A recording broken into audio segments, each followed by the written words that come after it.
Okay, hello my lovelies and welcome to another video. Now this one's kind of one that I'm very excited about because many of you who have been regular here will know that I myself am very much into luxury and designer handbags. Like I would call myself, I don't think a bag lady is a very good term. I don't actually know what a bag lady even means, but I'm sure it's not a good thing, right? Let me know in the comments below. Either way, since the day one on this channel and on my blog, which I started in 2009, bizarrely, have always been into handbags and really loved talking about them. Now, the whole point of starting some sort of like social media was to discuss new handbags, new launches, review them, unbox them, show them to you, how I wear them, how I style them, and then eventually my channel kind of grew into something else. So I wanted to bring back the true passion of handbags over here. And I also wanted to educate you guys on lots of different things. So today we're going to discuss, I'm sure, more than 20 different kinds of handbags, and I'm going to tell you my very brutal opinion on all of them. As the title says, we're going to be discussing all the new releases from 2025. So I'm slowly catching up, and then as 2026 goes, I will actually be adding new bags that I review, that I show you, and that I focus on this channel. Now, you guys will know that on theglamandglitter.com, we actually have a whole page dedicated to bags. And that's where for the past, I don't know how many years, I've been doing reviews. Now, that's where you will be able to read about my opinions on Birkin 25 versus Kelly 25, Kelly Pochette versus Mini Kelly, Kelly Cut review, Bottega Veneta Andiamo review, think about Valentino Panther bag review, any kind of like a new release, like Prada Dada bag review, Miu Miu Arcady review. Now, if you're after a specific luxury bag, I'm pretty sure you will be able to find lots of tips and lots of information on the website there, from the specifics like the sizes to outfit inspiration. So yeah, if you're after a bag, that's your page. But today we're gonna roast and raise some of the best and worst launches of 2025. So let's get straight into it. Now, if I look on my phone, it's just because I have screenshotted some of the bags that have launched throughout 2025 so that I don't forget anything in particular. And obviously, some are kind of launches, now I'm looking at them, and some are more of relaunches in a weird way. But if it hasn't been launched, if it hasn't been like active for a long time, is it like really a relaunch or is it a launch?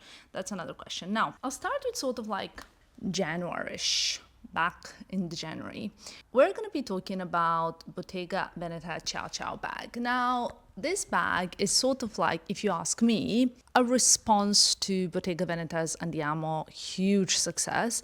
It's just that it was not intrecciato, but smooth leather bag with a flap. So if let's say the Bottega Veneta Classic Andiamo was a Birkin, a Ciao was a Kelly because it has a flap. And actually, when you open the flap, you can see a little bit of intrecciato inside. So it was kind of like a Kelly touch vibes because it was giving that understated elegance in a bag, not too much of obviousness. It was also fashion industry's response to everybody going like really quiet luxury, minimal, everything, right? I feel like it's funny that it did that because nobody really was mad at intrecciato. Intrecciato was and is still very exciting. If you ask me, I think that this bag was quite unexciting because I personally really love the Bottega Veneta Andiamo and have it in so many different shapes, sizes and colors, from the biggest one to probably the smallest one in east-west and all kinds of shapes and colors. And I actually did get a Ciao bag and I never actually ended up wearing it because I felt like it was almost like a downgrade version of Andiamo. So it was really a nice bag. There's nothing wrong with it, but it somehow did not really scream, this is the next it bag.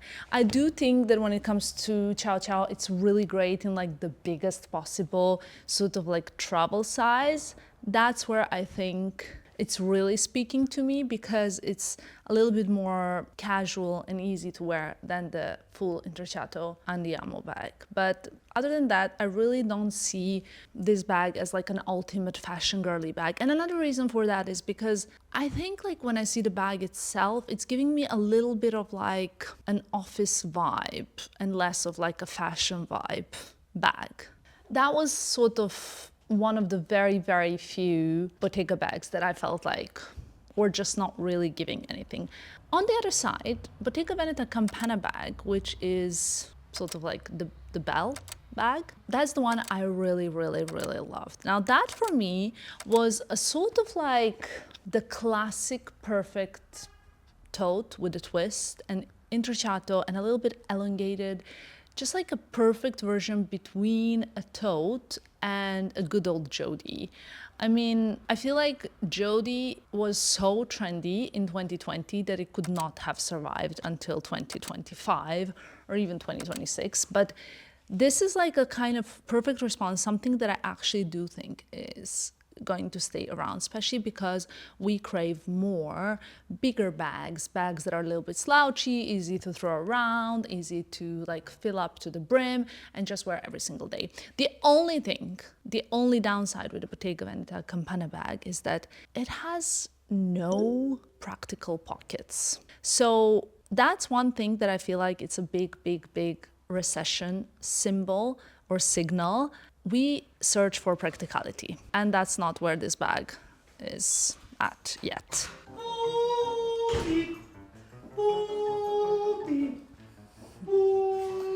I also want to mention that since the pockets are so popular and so what we're sort of like kind of interested in, and this all started like I feel like even maybe with Balenciaga, but Prada had like this incredible launch in 2025, and we're talking about the Explorer bags. It's a huge collection, so it's not just one bag, but it's a collection of these like soft, medium to large sized bags that come in all kinds of finishes, from Napa leather to suede and even nylon, obviously signature for Prada, but lots of pockets outside.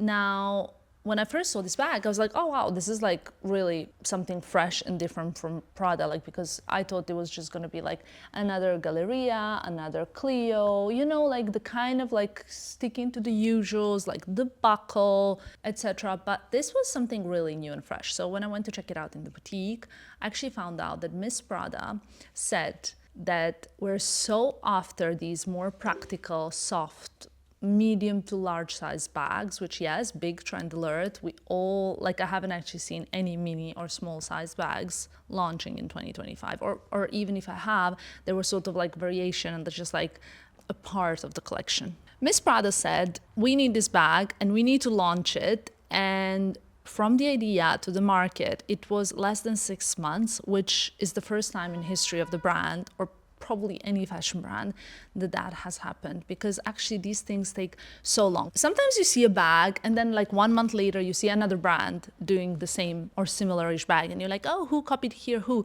Probably the chances are nobody copied anybody, because it just takes a lot of time to design and to get the samples and to actually launch a bag and to even have it in the shop. Unless it's like a very fast fashion brand where things move a lot faster, that cannot happen, obviously. So these things take very long time. From the idea to the market, it's minimum of 9 months, which is basically as long as it takes to create a human, funnily enough. But yeah, these things, they really do take time. And when it comes to Explorer, I really loved the versatility of the collection. I personally did not end up getting my hands on one of the bags, but I did really love one of them, and I seriously considered it, which doesn't mean that it's still off the plate.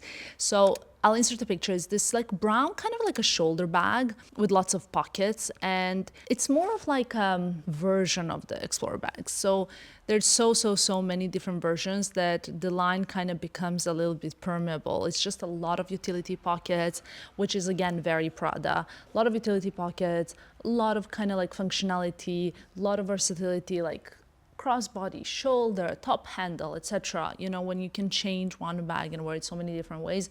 And that's again another recession indicator, I guess. But in a way, I think that was one of the best and most interesting launches of the year. Would I say that I've seen it like all over social media yet? No, but you know how these things work. It all takes is like few fashion girlies to really rock them up, and then the things kind of simmer down all the way to the wider audience, and eventually things become trends, I would say, at least. Now, next I'm going to talk about a handbag that I have the most opinions probably about, but it's a handbag that I feel probably sold most in 2025 of all the bags that I'm gonna mention, and I'm talking about Chanel 25.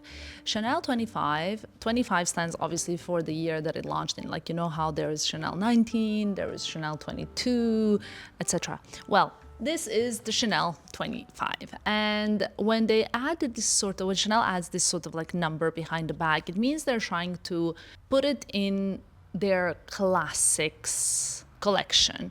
And obviously their classics are like the classic flap, etc., like the boy bag, the bags that are not actually getting discontinued or anything like that. So like I mentioned, there's the boy, there's the flap, there is the 19, there's the 22, etc., etc., etc. And I now have enough Chanel shopping experience to understand that these bags become so crazy viral, and everybody's sort of like really going crazy for these bags, but then a few years down the line, they become also equally very undesirable. And I'm just speaking from the experience, okay? So I got a Chanel boy bag back in 2016, I believe. Not only one, but I got two. And what was the last time that I wore one? Probably in 2019 or 18. Equally so, I was like one of the first people to run to the store in Rue Cambon and get Chanel 19. I wrote a blog article about it. I thought it was like everything and anything. I rarely ever see this bag nowadays on anybody, and if I do, the bag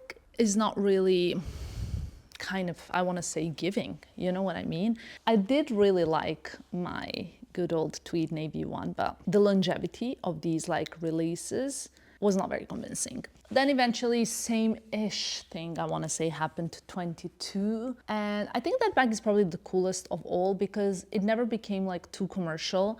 It was not as successful probably as all the other launches. And usually when that happens, it means that kind of like somehow it has like better longevity. When something is too viral, it means that it like peaks and it goes down very fast.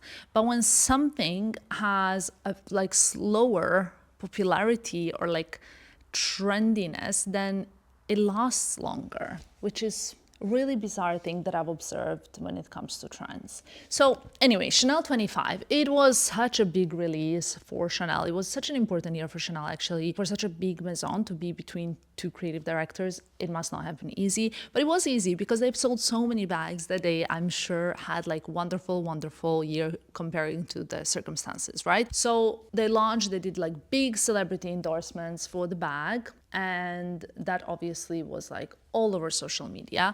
And then the fact that they launched the big size, the small size, the medium size, I don't even know how many different sizes, how many different colors, but I remember my favorites were, I want to say, brown suede and beige suede. I'll insert some pictures of what I thought were the cutest ones, but eventually I decided not to get this bag.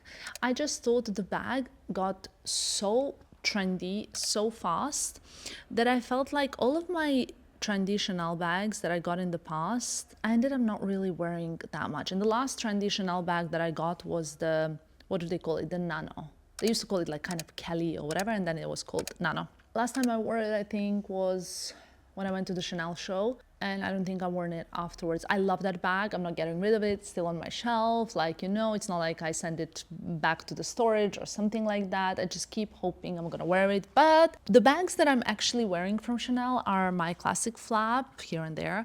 I wear my XXL flap. So again, like the classics that are really like lasting the test of time. I am wearing my huge vintage travel Chanel bag, and I am wearing, funnily enough, my vintage Chanel top handle from Japan. So I guess it's also a bit of like a lesson. Personally, I am very excited for Mathieu Blazy's Chanel still. I think the Métier d'Art collection looked really, really great. The first collection I was a bit like, about, like, I was like, I cannot see it really that well. These are the kind of pieces you need to see in real life to know what you think about them. But when I saw Métier d'Art, which actually is one of those collections that you really need to see in real life to see the details, but still, I really like that very relaxed Chanel vibe. I think it's kind of like going back to being more of a cool classic brand rather than being this ballerina loafer trendy bag kind of brand, if you see what I mean. Saying that, obviously, I have so many Chanel pieces ready to wear, etc., that I love ballerinas and loafers, nothing against that.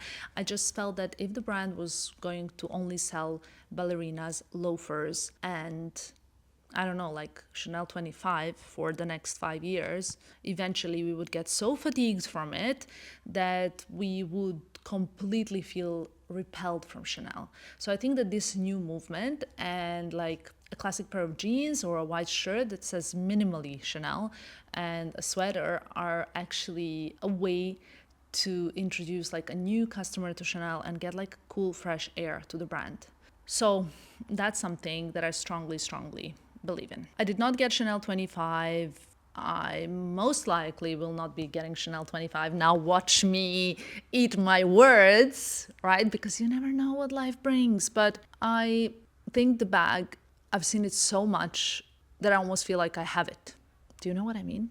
Does anybody else ever feel like this? And you see, sometimes people on the internet like to say, oh yeah, it's because every single influencer got gifted one, so now all of a sudden the bag is popular, blah, blah, blah, blah, blah. Yes, Chanel has gifted some of the bags to influencers, but I don't think they've like over gifted the bags and it's because of influencers. It's genuinely because people were buying the bag and loving the bag, and that's why it got so much traction. There was a moment where I was actually at a fashion event. I was hosting a fashion event, and every single person that came with the Chanel 25. And I was like, all right, got it.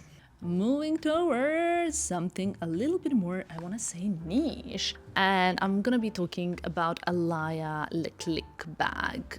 I do not own this bag, but I definitely could be getting it in the next few months. I think it's a really, really understated classic bag. And what I love in a classic sort of like Alaïa signature way, this bag is very like movement adapted. It's structural, but it like fits the anatomy of the body. And obviously when we say structure and anatomy of the body, Peter Millier is what comes to mind right away. So why am I saying this? If you look at it and you're thinking like, Tamara, this is like a classic shoulder bag. What are you talking about? Hello, cuckoo. Well, actually, not really just like a classic shoulder bag, because if you look at it, yes, it has the shoulder strap, which whatever, you can also tuck it in and wear it as a clutch. But the point is, if you look at the click, the beauty of it is how it clicks and closes. Now, I wish I had it here so I can show it to you, but I don't have it. And the beauty is like that when you close it, it kind of like waves down, like it has a bit of like a Mona Lisa smile top.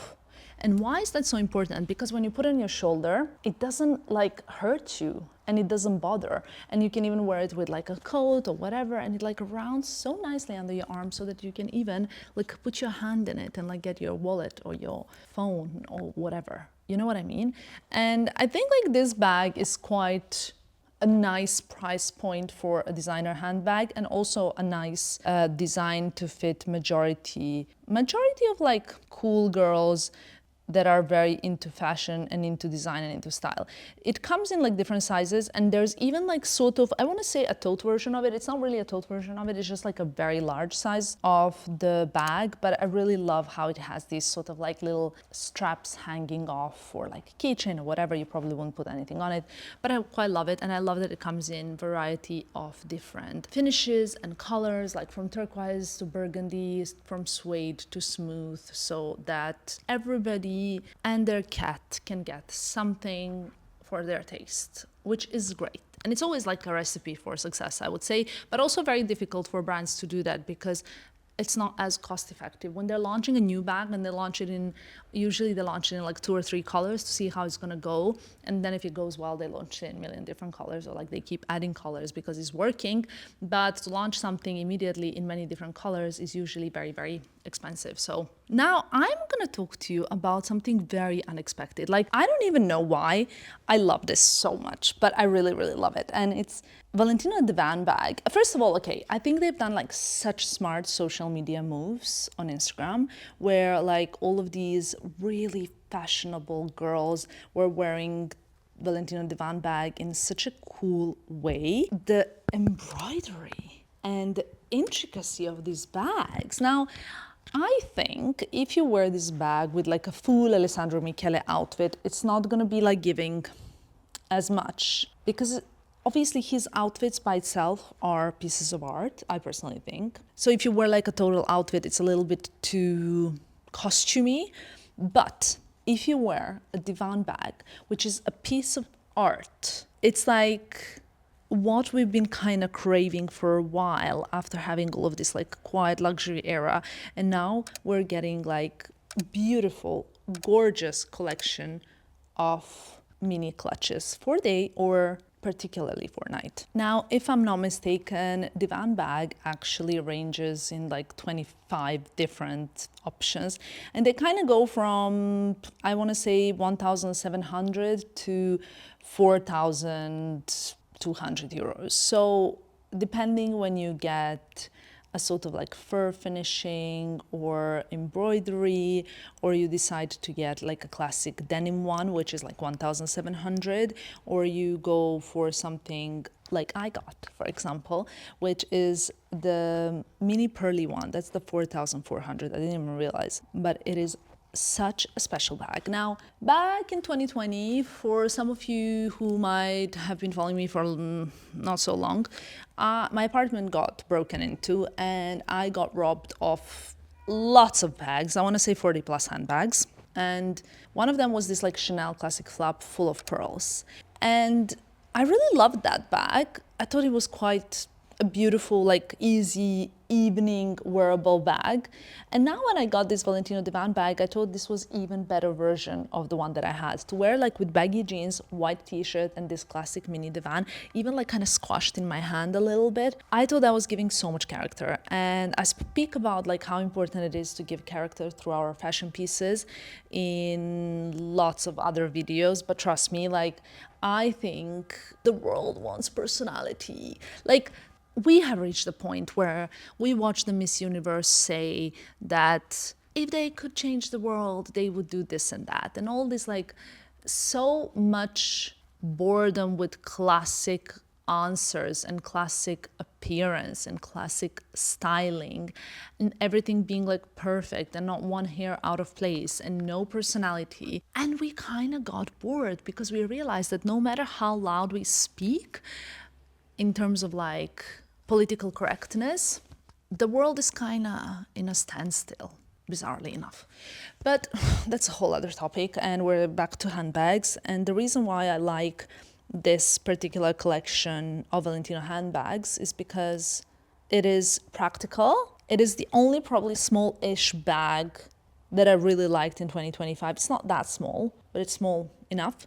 And it's a bag that's adding character and personality. And I can only imagine a girl that is like courageous, that is cool, that is very, very artsy and educated and interested in fashion wear this kind of bag. Because this is not a basic bag. This is so much more than that, yet it fits everything that you need inside. And yeah, it speaks about you, for you. Whereas I think a Chanel 25 doesn't actually speak for you, about you. Because it is not a classic, like an Hermès Birkin that has been around since forever, so that you say this is a classic, right?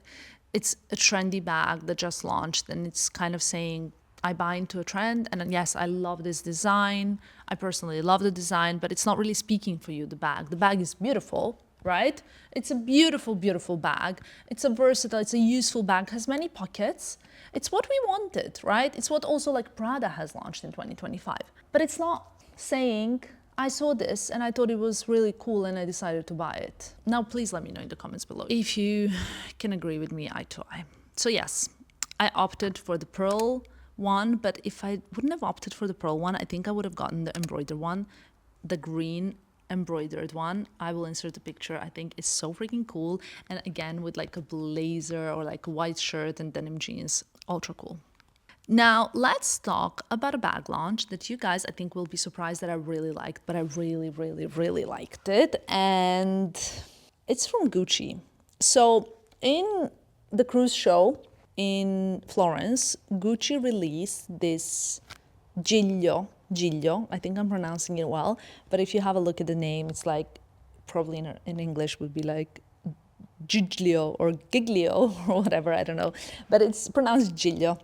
And Gucci launched this kind of like a huge tote bag in all monogram with a web trimming. And again, lol, we are pulling back from quiet luxury. You see, like, I mean, to release a bag that is like that much logoed all over, I think it's a response. But I really loved the design. I loved Emily Ratajkowski in the campaign.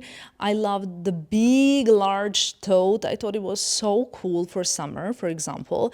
And I really loved it in full leather finish. Again, this bag will range you different price points. Like you can get it from 1,800 to 2,800, depending if you go for the suede or you decide to go for leather or canvas, which is 1,800, and then leather is 2,800, whereas the suede is 2,450.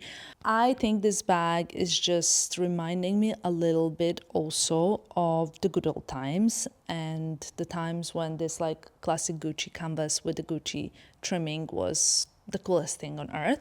I also think that I would most definitely not style it how they've styled it on the Gucci website, because I think that's when it looks quite repelling. But if I could style it the way that it was styled in the campaign, which is giving so much more main character energy, then, you know, we can talk about it. And I think it's a really, really nice bag. And when I discussed with someone who told me like, oh, Gucci's been sleepy for a long time, I said, no, I've seen the new Giglio bag. And they said, oh, wow, I actually didn't realize that's quite cool. And that's, it's gone quite under the radar. Obviously, they also have been between their creative directors throughout the majority of 2025. So it wasn't the easiest bag to push, especially because the cruise collection that got launched in Florence is launched by Studio. But now with the Demna's vision, there is this whole like soft puffy classics, like soft puffy horsebit and soft puffy Jackie that I'm very curious to see in 2026.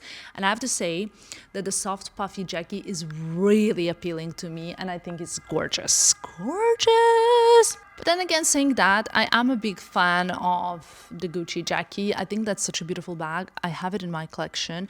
I actually also have the soft horsebit bag in my collection. I also have the normal classics horsebit collection.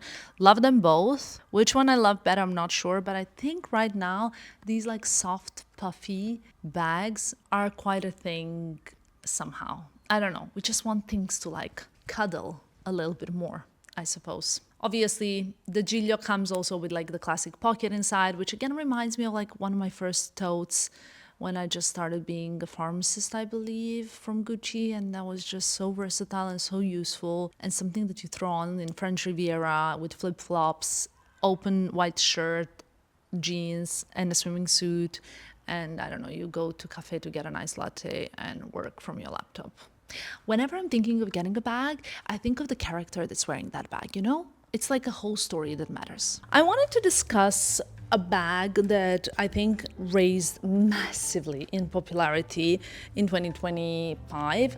And a lot of you have been asking for my opinion, and I'm probably shooting myself in the foot by even mentioning it. But I want to talk about the Kelly Cut. Obviously, this is not a 2025 release. I don't have to tell you that. This is a classic, an Hermès classic that I got offered in Hermès boutique in 2020, and I politely refused, and then massively regretted in 2023 with the launch of Bottega Veneta Andiamo clutch and the longer bag popularity rise. I think that obviously, even if we have things that are classic, there can be moments that we want to wear more mini bags or more big bags. And right now I'm not really reaching for my mini Kellys, whereas in 2020 I was massively reaching for my mini Kellys. And that's another like cycle.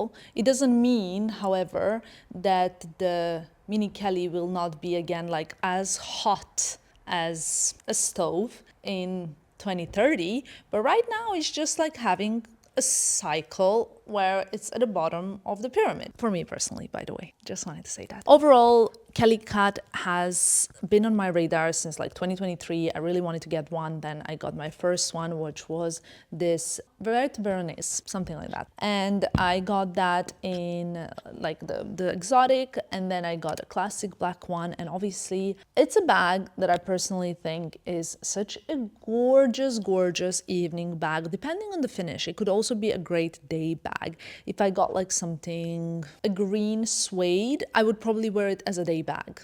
Again, with jeans and sneakers to kind of add it a little bit of excitement. But for the moment, right, I wanted to say if you do get offered an Hermès Kelly Cut, don't even think about it. It's an absolute yes. It's such a gorgeous, gorgeous bag. I think the price point is still great. When I got offered it, it was around 3,000 euros back in 2020, but that's when Mini Kelly was 4,500 also. So, you know, these things change. And I really think it's such a beautiful clutch that is still not overexposed. I mean, you guys are asking me what's kind of going to be here to stay and what's not going to be here to stay. So I'm just giving you my opinions, because I think that also if you are planning on spending money on things, you need to think about it and not just aimlessly spend and then not wear, right? I have to discuss 1, 2, 3 more bags, okay? And then at the end, which I haven't told you, there's a big grand reveal of a bag that for sure you do not expect to see in this video, but it's coming. The next bag that I want to discuss with you is probably, of all the bags that I have shown you in this video, my least favorite launch, and it just makes me wonder one big question: why? It actually hurts me to discuss even this, but I want to be very honest, and that's where we're going. So I'm going to be talking to you about Saint Laurent Icarino bag. Now, Saint Laurent has had so many great launches in the past years, but Icarino was just not it. I do not understand what was the idea behind this bag. Like, Icaro was great. It kind of lasted for a little bit, and then it was just like a very popular bag of the season, right, of the year, of 2-3 years, when you really are into it bags and into hot pieces. It was like a bag to wear, and it had traction. I feel that Icarino is like Bottega Jody kilted with a huge logo that also, like, if for example they put this logo on a zip and it was like hanging off the bag so that it was very subtle, it would have looked already better, right? Like this, it just looks so loud. It almost, to me, I don't know, I just think there was no need for this bag. Comparing to this, the Saint Laurent Voltaire bag is so much nicer. It actually is like what everybody's kind of been trying to do right now, with like long strap, shoulder long strap, kind of like the vibes of like what Chanel is only doing right now. That's what Saint Laurent launched with Voltaire, but that was already like 2024. So they had good launches. So I don't understand what was the need for this Icarino. I don't think it's even, Saint Laurent is such a cool brand. Yes, they're probably driving most of their sales through their leather goods. I understand. But I think they're trying so hard to protect their image and to be this like very, very mega cool Zoe Kravitz, Anya Rubik, like clean lines brand, and then this bag just does not make sense to me. I think like I can never say I will not get this for anything, right? Because I feel that I can change my mind. You can change your mind. You can disagree with me. I can disagree with you, and then I can change my mind, and then I can agree with you, and then, you know, things can happen. But I think that with certainty, I can say I will not be wearing this bag, or I will not be getting this bag. It's just not giving me absolutely anything. I think when it comes to Bottega, Saint Laurent, Gucci, Balenciaga, like carrying brands, Bottega is definitely by far doing the best with leather goods, and they're just like killing it also with the design. But I'm very excited for Pier Paolo's Balenciaga. I love Pier Paolo. I love everything that Pier Paolo does. I loved the collection, if you guys are wondering. And personally, for me, every time I wore something that Pier Paolo designed, I felt like a goddess. And that's what I love when designers do. So yeah, anyway, I'm going off tangents. One that I would like to discuss that I really enjoyed is the Givenchy East West Antigona bag. Now, I was crazy for Antigona bag back in 2015 or 16, I don't know. My sister got it in black, or I bought it for her, I can't remember now even. And then I got it in burgundy. I wore this bag, I mean, this was like the hottest bag there was. And like Givenchy was having such a bag moment. They had the Pandora bag, they had the Antigona bag, etc., etc., etc. They kind of tried to relaunch the Antigona bag recently. I liked it, okay? I liked the bag, but I wasn't as excited as I loved the East West. Now, I borrowed it to wear it to the show. I specifically picked and asked for it because I really love this bag. And now I'm considering purchasing this bag. I have a beautiful Hermès collection, right? But I don't want to always wear an Hermès bag. So I want to wear a lot of diverse bags. You know, I love these kind of bags, like the Alaïa Teckle. I love the Givenchy. I love the East-West vibe. I think it's very feminine. It's beautiful, but at the same time, it's quite cool. Like if you put like newspaper inside and like you kind of overfill it and you can't close it and the big, and you put it under the shoulder. I love it. And I particularly really love the smooth leather one. It kind of looks like this box leather, so beautiful in chocolate brown. It looks almost actually, if I think about it, like a doctor's bag. And I think that's what really appeals to me. I like these kind of like boxy structured leathers because there have been so many releases with like soft bags, and I have a lot of soft bags. They're huge thing right now, soft bags. Everybody wants a soft bag. So I guess every now and then, when something looks so different to everything else that is out there in the market, when it's so structured and so boxy, it really appeals to me. And I love the chocolate brown or the burgundy one that I actually wore to the show. It's truly beautiful. I also have to say that I love what Sarah Burton is doing with Givenchy, because she is bringing the feminine power and the whole like feminine movement like to the front of her design, which I adore. So yeah, more female creative directors would be even better, right? And the last, ladies and gentlemen, but definitely not the least, I would like to discuss with you the Celine re-release of the luggage tote. This isn't really like the classic luggage tote, if you ask me, because the luggage tote used to be more elongated. This one is more of a phantom vibe, if you ask me. But it's still not a phantom either. So it's some sort of mix. And it came in two different sizes. I believe it ranged from 3,400 euros to, let's check. Now, the current Celine luggage tote, you can get a small one for 2,900 euros, which I think for a designer bag, it's kind of like a norm nowadays, apparently.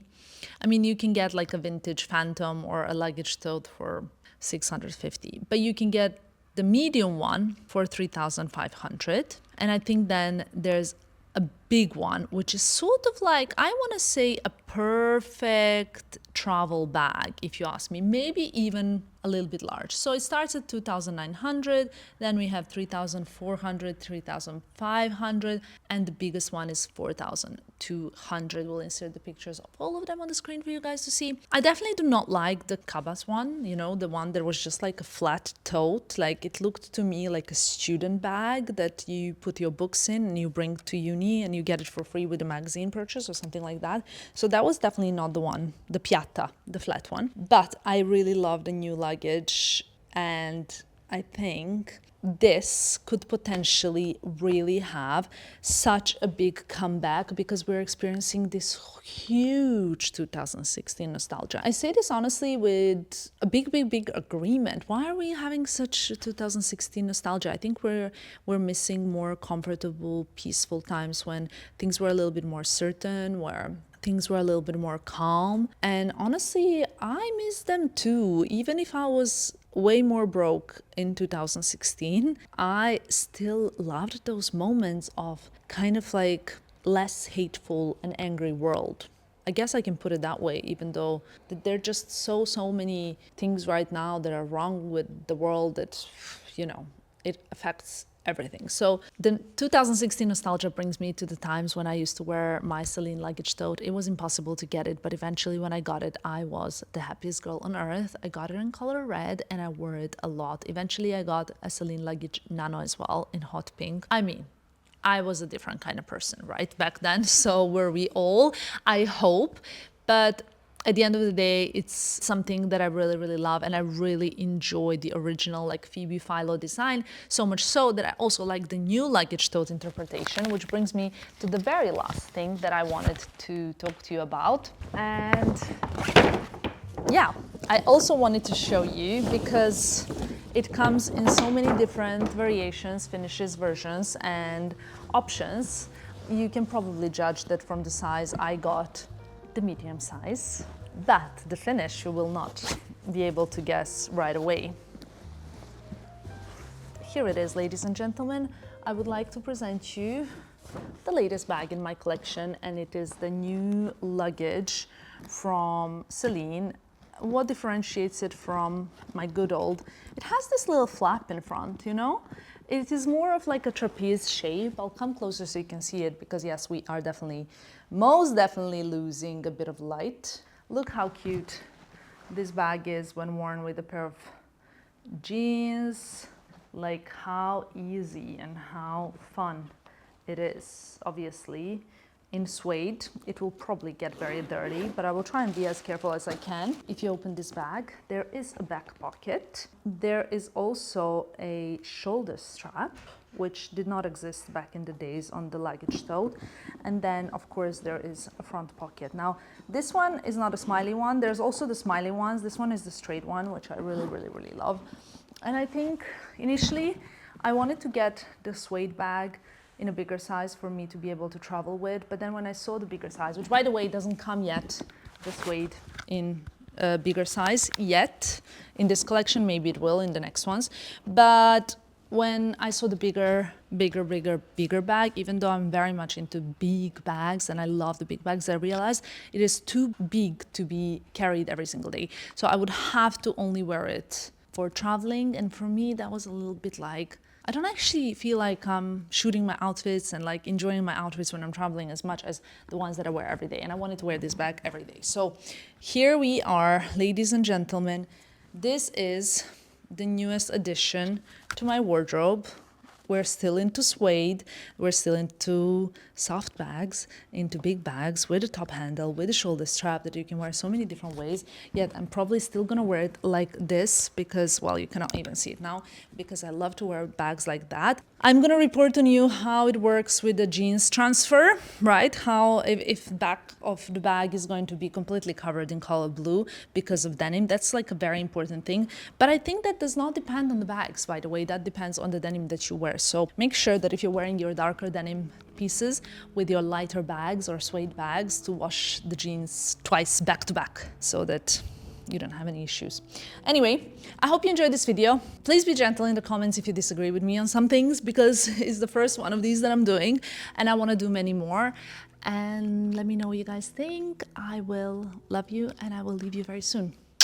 Bye, guys.